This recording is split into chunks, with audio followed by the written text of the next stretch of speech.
Sa taon na to, nakilala ko ang pinakamahina at pinakamatatag kong bersyon. Nakilala ko yung ako na madaling madurog ang puso. Kailangang hawakan ng may pag-iingat. Kailangang isilid sa lalagyan na may sapin at bulak. Sapagkat marami na rin ako ang lamat. Kinailangan ko ang mga yugto ng pahinga, ng pagiging marahan at pagyakap sa mga buwan ng kahinaan. Natagpuan ko rin ang pinakamatatag na ako. Yung ako na hindi napasuko ng maraming pagkabigo.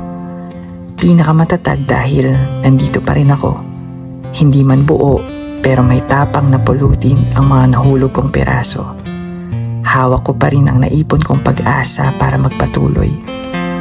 Dahil marami pang taon ang daraan.